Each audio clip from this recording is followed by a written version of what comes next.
I think, now you can correct me if I'm wrong, but I think Paul Finebaum may have complimented Miami.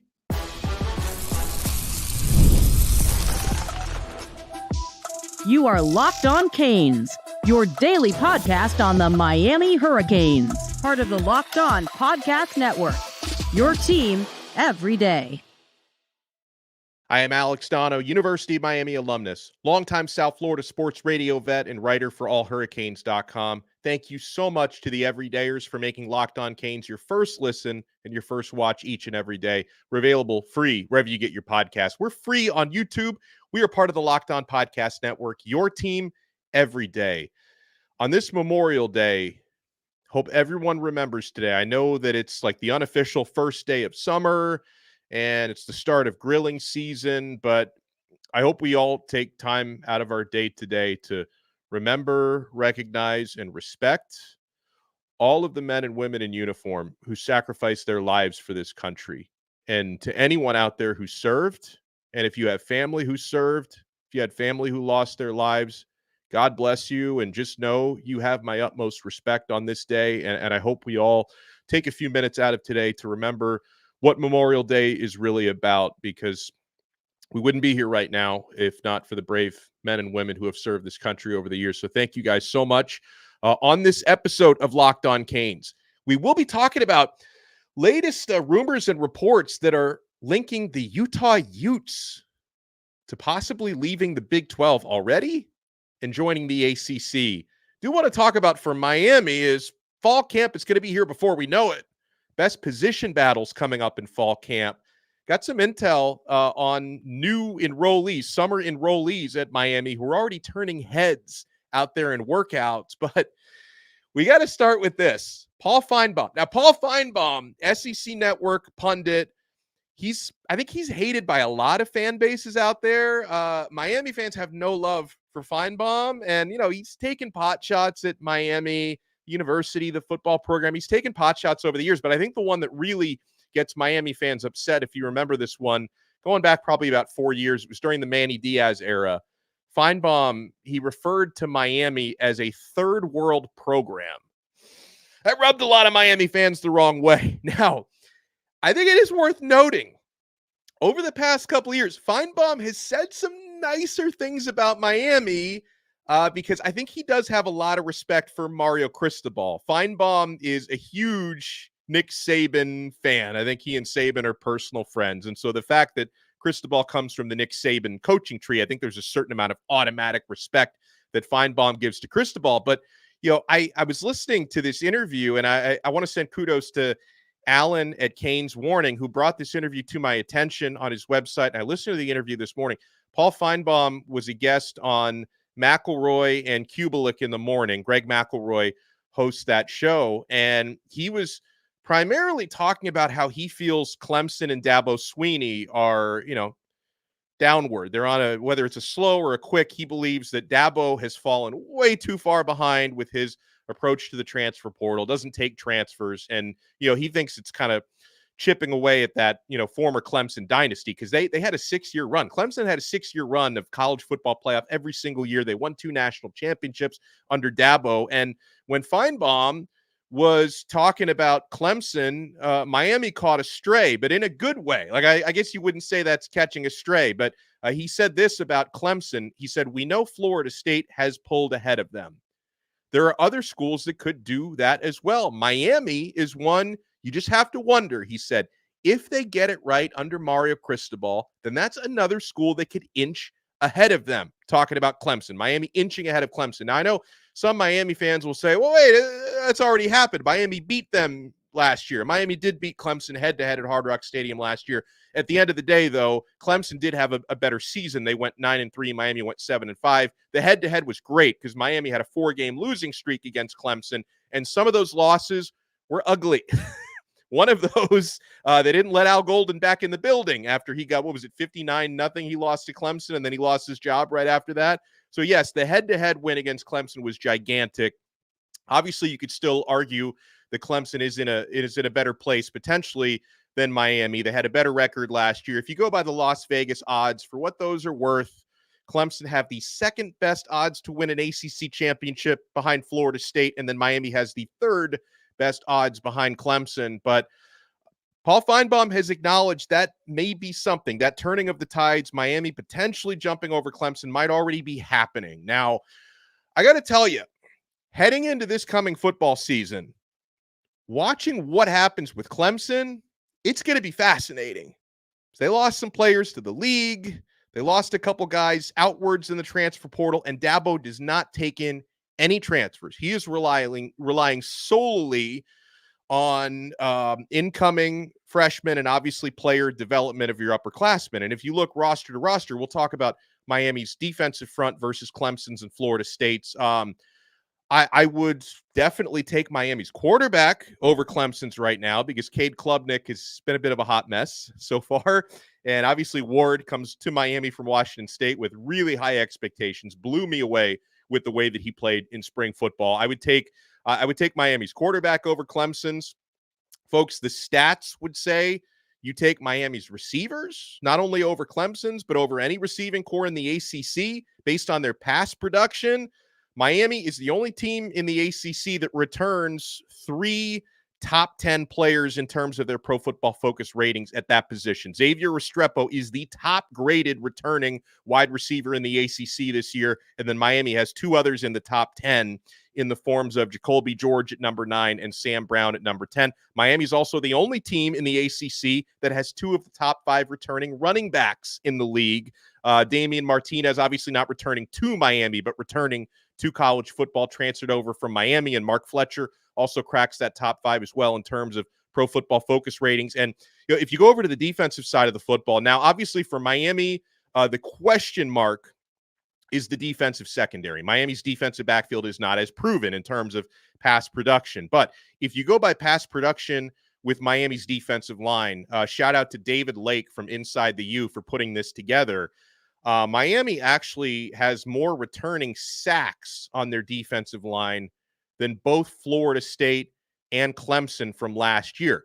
So Miami, this is what their players, their combined defensive line, that obviously includes players who did transfer in, like Tyler Barron and Simeon Barrow and CJ Clark and Marley Cook. Also players who returned to Miami's defensive line, like Ruben Bain. In 2023, per David Lake, Miami's group of defensive linemen totaled 3,230 defensive snaps, 237 tackles, 60.5 tackles for loss, 32 sacks, and 209 pressures.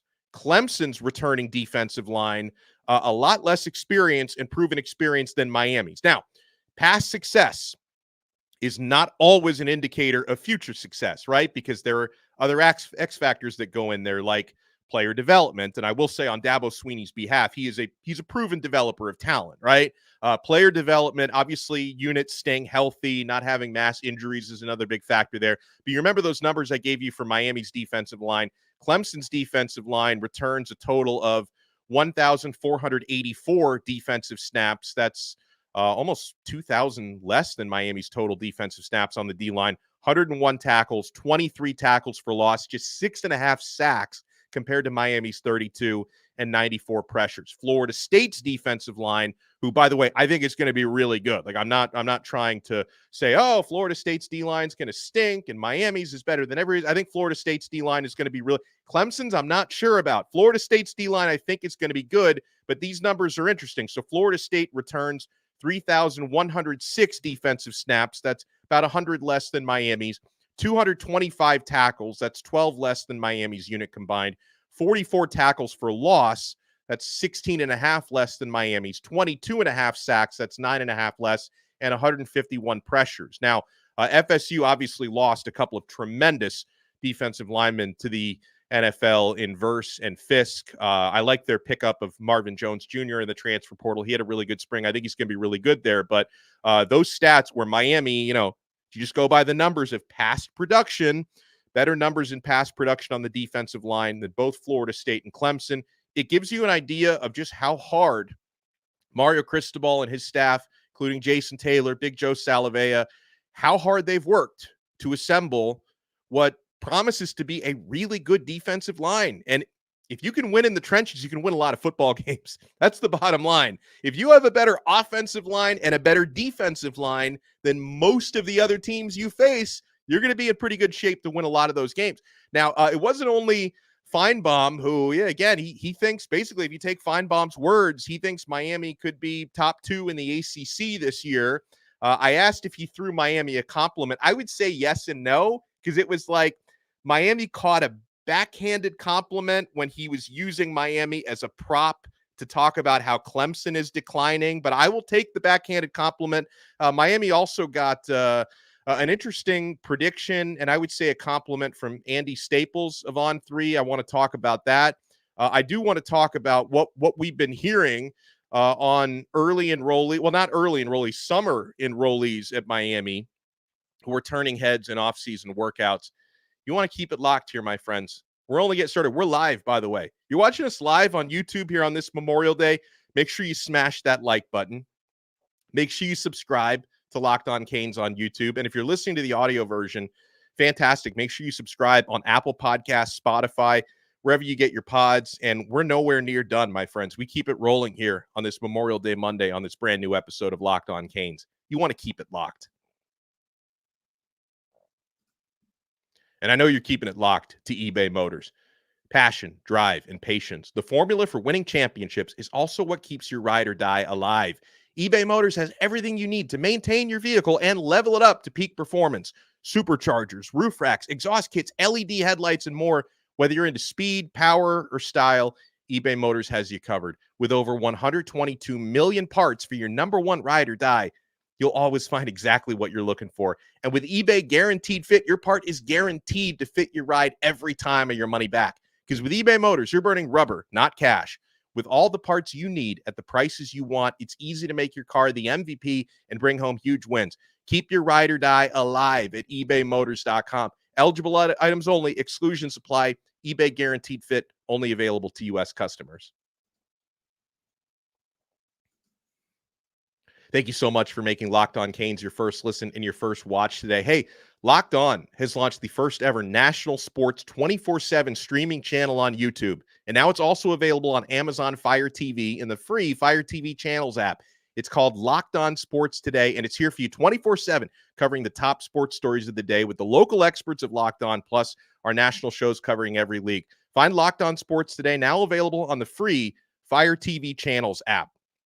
So I was watching some content this morning, national pundits talking about Miami. Obviously, we told you what Paul Finebaum had to say. I was watching Andy Staples at On3. He was doing his ACC preview, went with the ceiling and the floor for every team in the ACC. And obviously, anytime you're having that ceiling floor conversation, Miami's a fascinating one because, and obviously, I'm wearing orange and green head to toe, so you can call me biased or whatever, but I totally get the idea that with the talent Miami has compiled, we can all agree the ceiling, if they get everything together, the ceiling can be really high.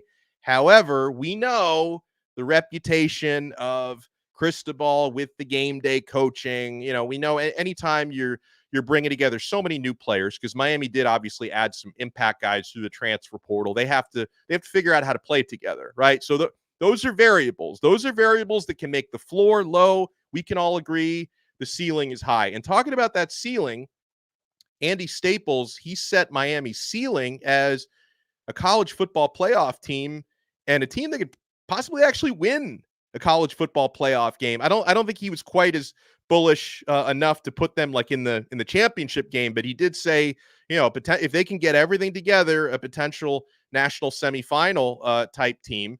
But obviously on the other direction of that, Miami has gone 3-5 in the ACC the last couple of years. I believe this team, and not even talking about the head coach, I believe the DNA of Miami's roster is different this year. I think you have enough, first of all, talented athletes, big offensive and defensive linemen with a lot of proven talent.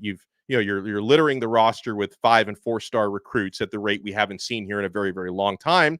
And as you guys have seen with a lot of the player interviews that we've done, I mean, we had CeCe Maui-Noah, Ryan Rodriguez, and Jadis Richard on, late last week. And you can tell the attitudes of these players. They're all about hard work. And I think a lot of these guys are alphas. So I'm hoping Miami can be a lot closer to hitting that ceiling than hitting that floor this year. A couple of things to note about summer enrollees, okay?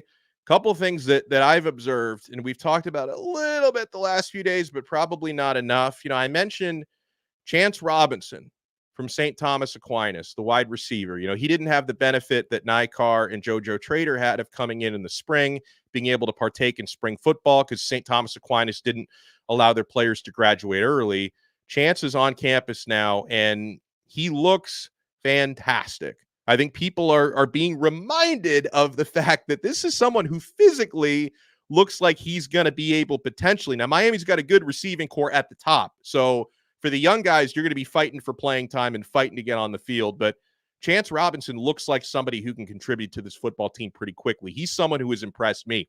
I was looking at some photos on social media and doing some reading and doing some digging, by the way, of Artavius Jones, the big defensive tackle who's on campus now. This dude looks gargantuan. Now, Artavius, if you watch his high school film in, in Bluntstown, Florida, I think it's where he comes from, smaller school district, like he was absolutely bullying people. But then the other thing that I like about Artavius Jones that, could definitely help him as an interior defensive lineman, he's also a powerlifting champion. Like this guy which is really important for the explosive movements of defensive linemen in football, to be able to be a powerlifting champion when it comes to your squatting and your benching and so on, your power cleans. Like hopefully that's something that can really translate into Artavius's explosive strength at the next level. And D Money from CanesInsight.com had some other notes in his bank column, and I appreciate when he puts these out. He was talking about some of the other summer enrollees, couple of transfers, couple of true freshmen who are really turning heads right now. He says several freshmen and transfers arrived for the early summer session and have begun workouts. He says the name generating the most buzz is running back Jordan Lyle from St. Thomas Aquinas.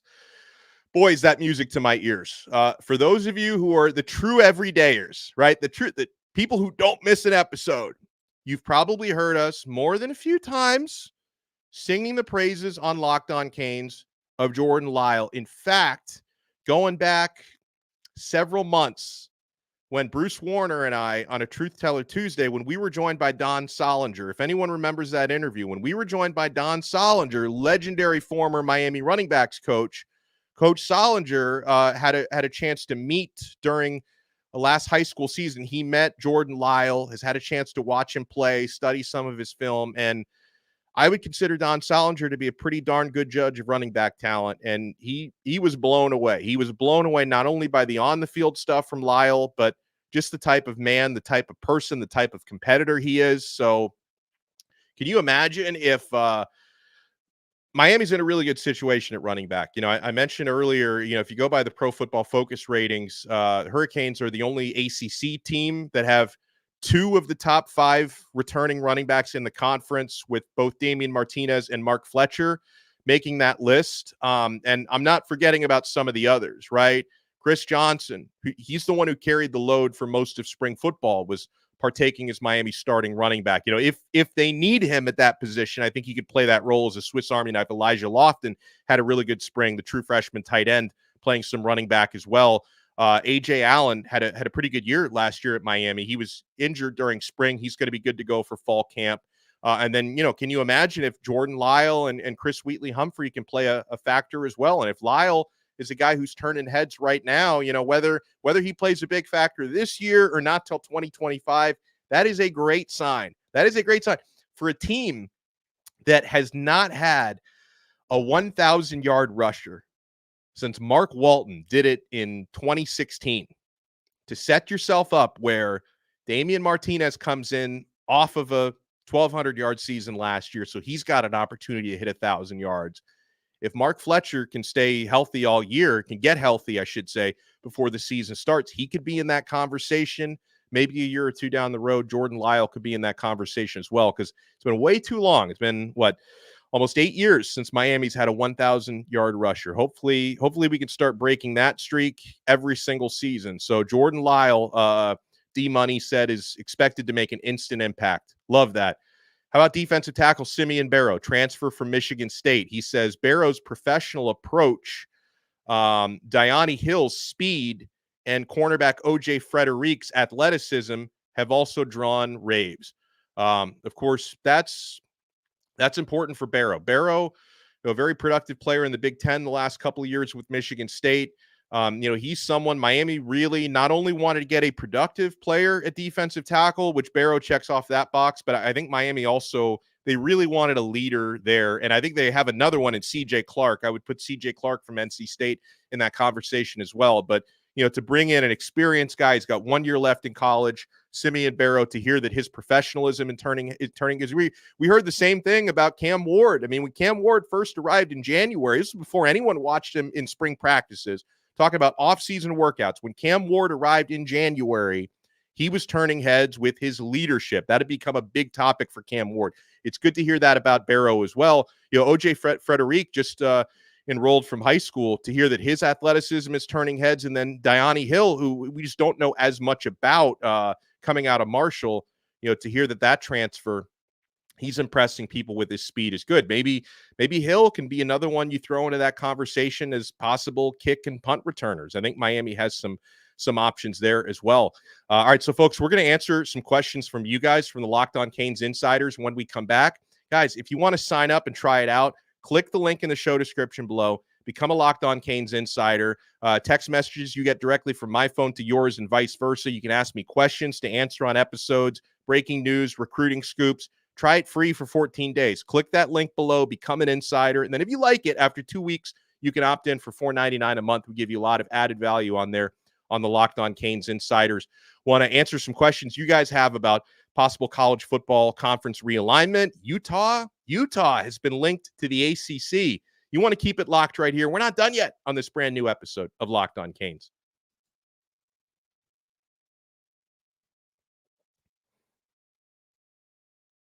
Thanks for making Locked On Canes your first listen and your first watch today. We're free wherever you get your podcasts. We're free on YouTube. We are part of the Locked On Podcast Network, your team every day. By the way, I do want you guys to know that throughout the week, I haven't forgotten, Friday, this weekend, marks the first official visit weekend. And Miami's getting some good ones. Actually, one of the ones that was reshuffled. So we said last week Miami was getting 15 official visitors this weekend. We're now up to 16 this weekend because Floyd Buchard, defensive tackle from Miami Central, he was actually scheduled to visit the following week. He reshuffled his official visit plans. And so now the Miami Central 6'3", 315-pound defensive lineman is going to be visiting this weekend along with 15 others.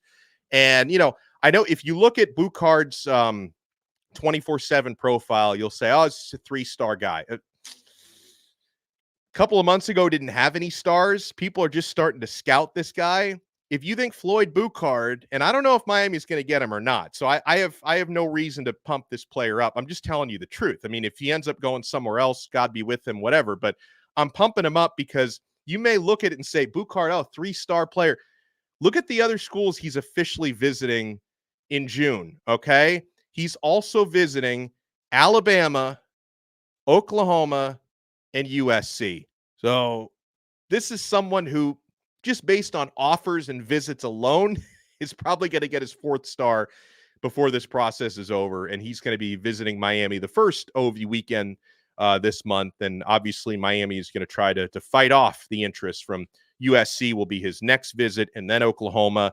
And then his final visit is to Alabama. So, hopefully Miami gets him first and Alabama does not get him last.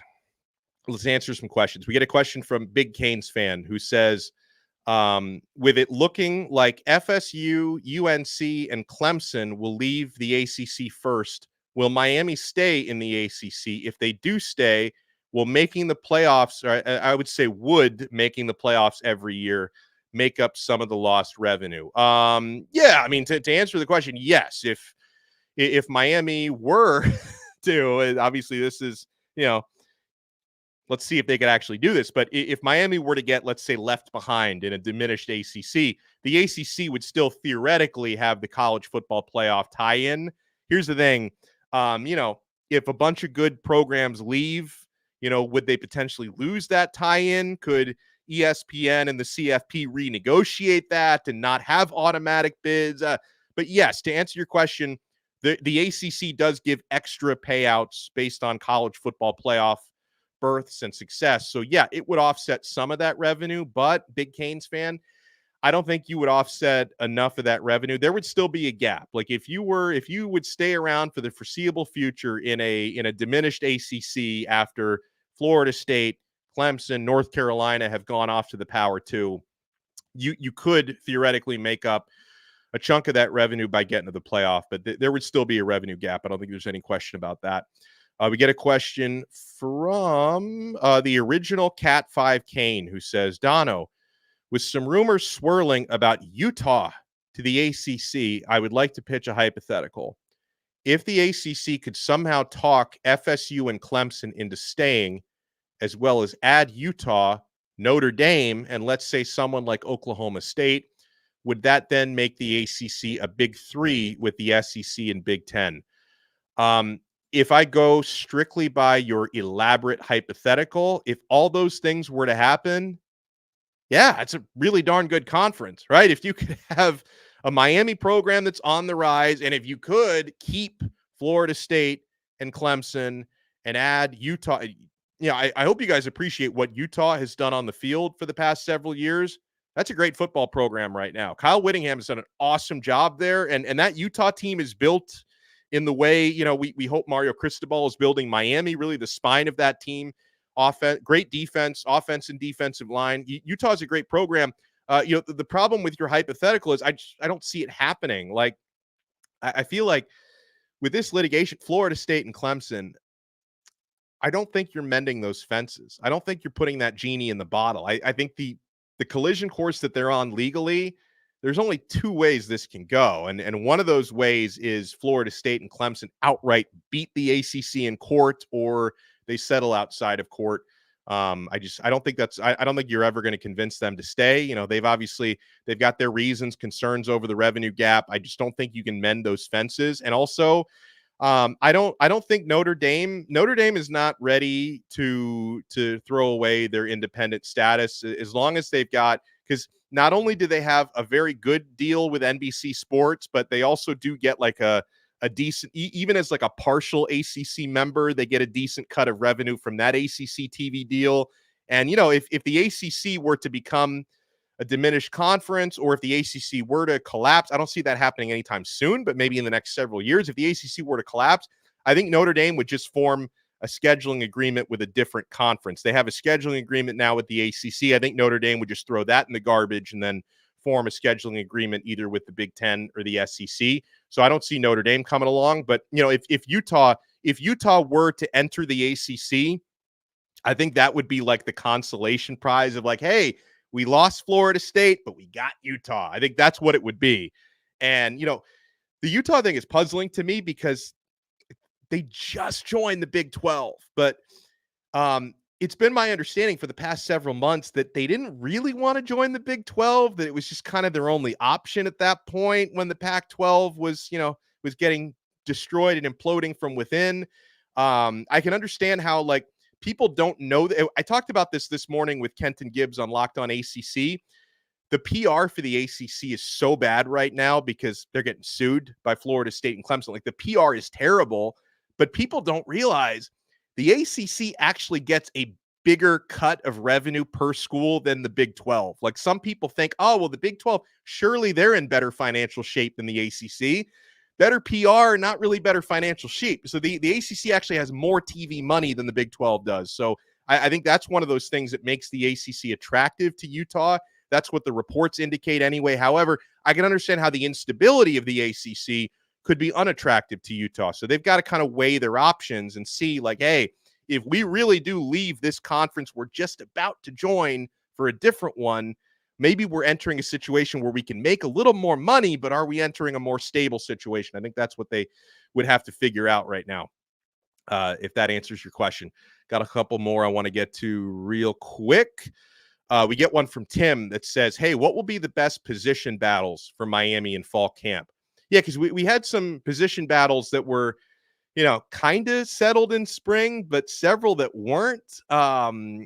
Left guard is one I'm going to be watching. That's still not settled, and that's going to be a lot different in fall camp because Francis Mauigoa is going to be back for fall camp. So you're really, because you had to kind of deputize one of the other guys to fill his spot in spring. Now with Francis Cece coming back for fall, you're really going to see the full-on battle between Samson Okunlola and Matt McCoy. And I do believe those are the primary contenders there. Even when I talked with CC last week, he was on the show.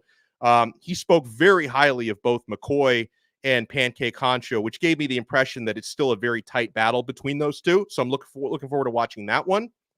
Couple things at wide receiver, like now that Sam Brown is in Miami, Isaiah Horton had a really awesome spring. So can Horton, can he fend off Sam Brown for a starting job? We spoke with cornerback Jadis Richard last week. He was very high on Horton as someone that's really tough to cover, had a great spring. He also spoke very highly of Jacoby George as well.